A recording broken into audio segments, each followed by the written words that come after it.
Hello दोस्तों, स्वागत है आप सभी का एजुकेशन कैट में। और रुख करते हैं बिहार की तरफ। आज इस वीडियो के माध्यम से हम बात करेंगे बिहार की अपकमिंग वैकेंसीज का, जहां पर बिहार में स्वास्थ्य विभाग को लेकर भी जी हां उप मुख्यमंत्री और सह स्वास्थ्य मंत्री तेजस्वी यादव ने इसका अपडेट दिया। बिहार के भू राजस्व विभाग में अभी भी रिक्तियां पड़ी हुई हैं और लगभग 10,000 वैकेंसीज का अपडेट दिया गया है। बिहार के पुलिस और दरोगा बहाली को लेकर भी कल माननीय मुख्यमंत्री जी ने सीएम कैबिनेट की जो बैठक हुई है, उस बैठक में भी फैसले बहुत लिए गए। बिहार के अन्य भर्तियों के बारे में भी चर्चा करेंगे, तो चलिए शुरुआत करते हैं। सबसे पहले अगर हम बात करें दोस्तों बिहार में भूमि सुधार विभाग को लेकर, तो 10,000 पदों पर नई प्रक्रिया से बहाली फिर से जमा होंगे आवेदन। तो आपको बता दें कि राजस्व विभाग में भूमि सुधार और 10,000 से अधिक पदों की बहाली की प्रक्रिया तय हो चुकी है। इन पदों को लेकर यहाँ पर पहले किए गए आवेदन अमान्य कर दिए गए हैं। आवेदन के लिए कोई भी शुल्क नहीं लिया गया था। विभाग ने बिहार के विशेष सर्वेक्षण मान्यदेव आधारित संविदा की नियमावली 2019 का संशोधन किया गया है। तो यहाँ पे भी संशोधन हुआ है, क्योंकि कल मैंने आपको अपडेट दिया था 1767 पदों के अमीन भर्ती को लेकर, जहाँ पे हाईकोर्ट ने रोक लगा दिया है और ये जो बहाली की प्रक्रिया है एक नए सिरे से होगी। तो उसी तरह मान्यदेय आधारित संविदा का नियमावली जो था बिहार भूमि सुधार विभाग को लेकर, जहां पे 2019 के संशोधन किए गए हैं, तो इस संशोधन के बाद इन पदों का चयन का जिम्मेवारी बिहार के संयुक्त प्रवेश प्रतियोगिता परिषद को दी गई है। तो BCECB जो है दोस्तों इस एग्जाम को कंडक्ट कराएगी। जी हाँ दोस्तों, विभाग ने यह निर्णय लिया है कि फर्जी अंक और अंक प्रमाण पत्र के आधार पर बहाली की आशंका हुई है, जिसके चलते जांच के दौरान फर्जी अंक और अंक पत्र यानी कि मार्कशीट वगैरह इन्हें सैकड़ों की तादाद में मिले हैं।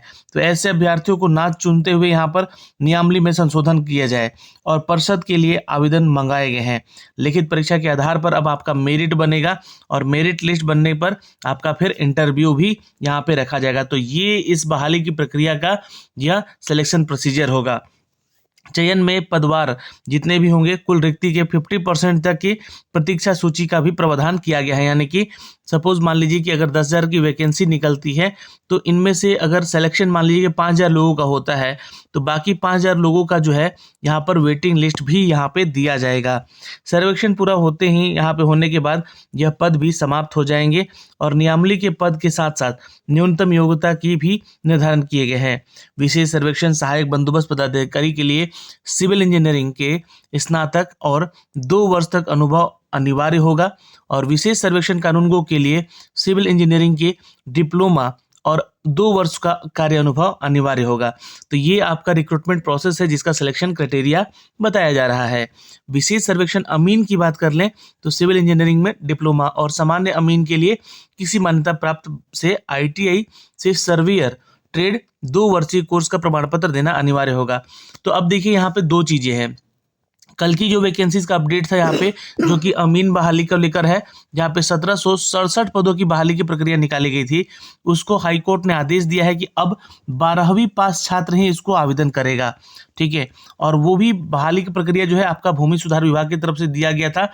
तो इसमें आपको अमानत या फिर सर्वेयर का ITI का डिग्री अब अमान्य घोषित हो गया है। लेकिन यहाँ पे जो 10,000 पदों की बहाली की प्रक्रिया है, इसमें नए सिरे से नया नियमावली बन रहा है। तो इस नए नियमावली में जो एलिजिबिलिटी क्राइटेरिया है वो यहाँ पे मेंशन किया गया है। दोस्तों, विशेष सर्वेक्षण लिपिक के लिए स्नातक, कार्यालय परिचारी के लिए मैट्रिक की योग्यता आपके पास होना जरूरी है। तो यहाँ पे देख लीजिएगा 10वीं कक्षा से लेकर जी हाँ स्नातक के आधार पर ये वैकेंसीज की प्रक्रिया होंगी। यहाँ पे नियोजन की बाकी शर्तें पूर्व की तरह ही लागू रहेगी। राजस्व और भूमि सुधार मंत्री आलोक कुमार मेहता ने कहा कि सरकार ने इस कदम से पारदर्शिता सुनिश्चित होगी और अधिक योग्य अभ्यर्थी सरकारी नौकरी में आने के मौके मिलेंगे। तो भूमि सुधार विभाग की तरफ से दोस्तों 10,000 पदों पर नई प्रक्रिया से बहाली अब लेने जा रही है, जिसके लिए हमने आपको एलिजिबिलिटी क्राइटेरिया बताया और 10वीं से लेकर स्नातक तक के छात्र अब तैयार रहेंगे। इस विभाग में नई बहाली की प्रक्रिया अपडेट की जाएगी। यहाँ के माननीय मंत्री हैं भूमि सुधार विभाग के आलोक मेहता, जिनका ये अपडेट दिया गया है। और ये प्रक्रिया जो है संयुक्त प्रवेश प्रतियोगिता परिषद की तरफ से यानी कि BCECB की तरफ से ये सारी बहाली की प्रक्रियाएं कराई जाएंगी। तो ये अपडेट था दोस्तों भूमि सुधार विभाग को लेकर। अगले अपडेट पे चलते हैं। अगला अपडेट दोस्तों यहाँ पे है जी हाँ, स्वास्थ्य विभाग को लेकर जैसा कि आप सभी छात्रों को पता है यहाँ पे कि 1,60,000 लाखों पदों पर होगी नियुक्ति, ऐसा कहना है माननीय तेजस्वी यादव का। ये हैं दोस्तों बिहार के उप मुख्यमंत्री और साथ में है स्वास्थ्य मंत्री। इन्होंने अपडेट दिया है कहाँ, तो ज्ञान भवन में सम्मान समारोह के दौरान जो है डिप्टी सीएम ने तेजस्वी यादव ने यहाँ पे अपडेट भी दिया है कि युवाओं को रोजगार और नौकरियों की व्यवस्था में जुटी है सरकार। यहाँ पे 1,60,000 अभ्यर्थियों को मौका दिया जाएगा रोजगार का और उनको नई नौकरियां भी यहाँ पे मिलेंगी। अभी हाल ही में इन्होंने बताया कि हमने 12,000 कर्मियों को यह नियुक्ति पत्र बांटे और उससे पहले 10,000 कर्मियों को जो कि यहाँ पे नियुक्त थे उनको भी नियुक्ति पत्र दिए गए हैं। लगभग 22,000 लोगों का यहाँ पे चयन किया गया है जो कि एएनएम की रिक्रूटमेंट को लेकर और जीएनएम की रिक्रूटमेंट को लेकर ये अपडेट किए गए थे। बाकी पदों की बहाली को लेकर यहाँ पे टारगेट किया जा रहा है। अधिकारियों से कहा गया है हर जिले में एक एक मेडिकल कॉलेज बनवाए जाने हैं, तो जहाँ मेडिकल कॉलेज बनेंगे तो जाहिर सी बात है रिक्रूटमेंट वहाँ पे होनी है। इसके लिए सरकार जो है पद का सृजन कर रही है। ये बातें उप मुख्यमंत्री सह स्वास्थ्य मंत्री तेजस्वी यादव ने अपने भाषण में कहा है। आपको बता दें कि दोस्तों वे गांधी मैदान में स्थित श्री कृष्ण मेमोरियल हॉल में मंगलवार को मिशन 60 के तहत अस्पतालों और स्वास्थ्य के क्षेत्र में उत्कृष्ट कार्य करने के लिए योद्धाओं को तैयार रहने को भी कहा है दोस्तों। तो मुख्य अतिथि के रूप में आए थे तेजस्वी यादव। ज्ञान भवन में सम्मान समारोह हो रहा था जिसके दौरान इन्होंने ये घोषणा की है यहाँ पर कि 1,60,000 पदों पर नियुक्ति स्वास्थ्य विभाग में होने जा रही है। तो एक बड़ी अपडेट है दोस्तों, अपकमिंग वैकेंसीज है बिहार को लेकर। तो इसमें क्या क्या एलिजिबिलिटी क्राइटेरिया होंगे हम सब कुछ बताएंगे आपको इसके आने वाले वैकेंसीज अपडेट में। तो आप भी तैयार रहें जो भी छात्र मेडिकल सेक्टर से यहाँ पे तैयारी कर रहे हैं इन पदों पे जाने के लिए। अब बड़ी बात होती है यहाँ पे दोस्तों, जी हाँ, बिहार में तीसरे जो कि एक बड़ा कर यहाँ पे तबका है वो है बिहार पुलिस का, जहाँ पे दरोगा, सिपाही और सिपाही चालक यानी कि ड्राइवर के पदों की नियुक्ति की मंजूरी सीएम कैबिनेट में मिल चुकी है। आप सभी को बताया है हमने इस वीडियो के पहले भी, या कल भी मैंने 2 वीडियो बना के अपडेट किए थे परसों, और उसमें आपको बताया था कि सीएम कैबिनेट का जो मीटिंग हुआ था शुक्रवार को, वहाँ पे 75,553 है ना 543 पदों पर बिहार की पुलिस कर्मियों की नियुक्ति होने जा रही है।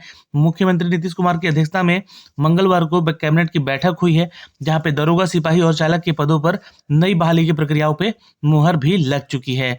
आप सभी को बता दें कि यहाँ पे ERSS है ना, ये जो एक नया आयोग यहाँ पे बन रहा है, इसके जरिए पहले चरण में 7,808 अभ्यर्थियों को सेलेक्ट किया जाएगा यहाँ पे और इसकी आवश्यकता अनुसार ही यहाँ पे ये सारे चयन यहाँ पे किए जाएंगे।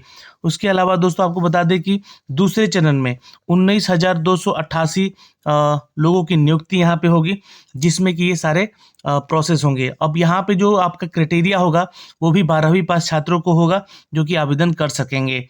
यहाँ पे आपको बता दें कि जो वैकेंसीज हैं ये एक तो ड्राइवर की वैकेंसीज हो सकती हैं जिसमें कि डायल 112 पे वो कार्य करेंगे। कुछ कंप्यूटर ऑपरेटर की जरूरत होगी जिनको कि डाटा एंट्री ऑपरेटर के शैक्षणिक योग्यताओं के आधार पर यहाँ पे चयनित किया जाएगा। साथ ही साथ आपको बता दें दोस्तों कि 48,447 पदों पे सीधी नियुक्ति यहाँ पे करने की मांग की गई है। नियुक्ति के लिए समय सीमा तय नहीं की गई है अभी, फिलहाल ट्रेनिंग की क्षमता को और भी बढ़ाया जा सकता है। तो इन पदों पर बहाली की जाएगी दोस्तों। यहाँ पे 13 प्रस्तावों की मोहर लग चुकी है जिसका हमने ऑफिशियल नोटिफिकेशन आपको टेलीग्राम पे शेयर भी किया है। तो ये एक बड़ी अपडेट आ रही है दोस्तों यहाँ पर बिहार पुलिस कर्मी से, और बहाली की प्रक्रियाओं को लेकर 75,543 पदों पर बहाली की प्रक्रिया इस साल आपको देखने को मिल जाएगी। और दूसरी तो बिहार की 3 बड़ी वैकेंसीज के बारे में, अन्य बहालियों की प्रक्रियाओं के बारे में बात करें तो बीपीएससी 283 पदों की टोटल वैकेंसी निकाली हुई है जहां पे 68वीं मुख्य परीक्षा को लेकर ऐच्छिक विषय और उसके यह पीटी एग्जाम में बदलाव किए गए हैं जिसके बारे में हमने आपको एक ऑलरेडी वीडियो बना के बताया भी है। पीटी एग्जाम में निगेटिव मार्किंग को ऐड किया गया है, साथ ही साथ 150 प्रश्नों पे ये निगेटिव मार्किंग होगा और ये 0.25 यानी कि 1/4 जो है निगेटिव मार्किंग का प्रावधान रखा गया है। अगर मेंस की एग्जाम की बात कर ले दोस्तों तो ऑप्शनल पेपर को अब यहाँ पे 100 मार्क्स का कर दिया गया है और आपको यहाँ पे सिर्फ क्वालिफाई नेचर का रखा गया है इसको, और जो आपका ऑप्शनल पेपर था उसकी जगह पे निबंध का यानी कि आपका जो है एससी का पेपर इंक्लूड किया गया है, वो 300 मार्क्स का होगा जो कि आपकी फाइनल मेधा सूची बनने में भी वो सहयोगी होगा, यानी कि जीएस पेपर 1, जीएस पेपर 2 और आपका निबंध यानी कि ऐसे पेपर। ये 3 पेपर होंगे 900 नंबर के। 100 नंबर का आपका हिंदी पेपर होगा जो कि वो भी क्वालिफाई नेचर का होगा, और ऑप्शनल पेपर भी 100 नंबर का होगा जो कि ऑब्जेक्टिव होगा यहाँ पे ये, और ये भी क्वालिफाई नेचर का होगा। तो ये कुछ बदलाव किए गए हैं इन परीक्षाओं को लेकर। एक परीक्षा और है दोस्तों यहाँ पे, जो कि असिस्टेंट प्रोफेसर की नियुक्ति को लेकर किया गया है। 10 जनवरी तक लगाई गई है रोक इस पे। जी हाँ, आपको बता दें कि असिस्टेंट प्रोफेसर की नियुक्ति है जो कि बीपीएससी की तरफ से निकाली गई थी। इस बहाली की प्रक्रिया में हाईकोर्ट ने अभी फिलहाल रोक लगा दी है। जी हाँ, इसके पीछे कारण बताया जा रहा है कि 21 सितंबर 2020 को बिहार स्टेट यूनिवर्सिटी कमीशन के द्वारा असिस्टेंट प्रोफेसर का पद पर चयन हेतु नियुक्ति के लिए विज्ञापन प्रकाशित किया गया था, और विज्ञापन में भारत के संविधान का उल्लंघन करते हुए 50% से ज़्यादा करीब 70% आरक्षण देने की बात कही गई है। कोर्ट ने बताया है कि 4,638 पद पर सामान्य वर्ग के लिए और सिर्फ 1223 पदों पर चिन्हित इनको किया गया है, जो कानून गलत है, और सुनवाई इसके दौरान चल रही है दोस्तों। जी आपको बता दें कि निर्देशानुसार यहाँ पर रिकॉर्ड के साथ राज्य सरकार के संबंधित अधिकारी कोर्ट में उपस्थित हैं, और बार बार कोर्ट द्वारा आरक्षण के 50% से ज़्यादा होने के बारे में पूछे जाने के बावजूद राज्य सरकार के इस अधिकारी द्वारा इस बात को नहीं बताया जा सका कि क्यों सरकार ने ऐसा किया। इसी पर एक कोर्ट ने इस बहाली की प्रक्रिया पर सुनवाई को देखते हुए 10 जनवरी तक रोक लगा दी है। तो आरक्षण का मामला है यहाँ पे, और ये 10 जनवरी तक इसके मामले को अभी स्थगित रखा गया है, यानी कि सुरक्षित रखा गया है। तो ये एक अपडेट है। और जो भी छात्र यहाँ पे शिक्षक बनने का सपना देख रहे हैं और उनके पास डिग्री नहीं है डीएलएड की, तो आपको बता दें कि डीएलएड के लिए स्पॉट एडमिशन चल रहे हैं, और ये 23 से शुरू होने की प्रक्रिया है बिहार बोर्ड की।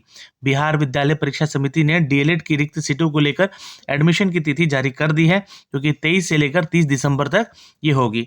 तो जो भी छात्र चाहते हैं एडमिशन लेना, वो अब एडमिशन ले सकेंगे 23 से लेकर 30 दिसंबर तक। तो ये एक अपडेट है दोस्तों, इस शैक्षणिक योग्यताओं को, परीक्षाओं को लेकर यहाँ पे अपडेट किया गया है। तो फिलहाल दोस्तों इस वीडियो में इतना ही। मिलेंगे आपसे अगली वीडियो में, तब तक के लिए जय हिंद।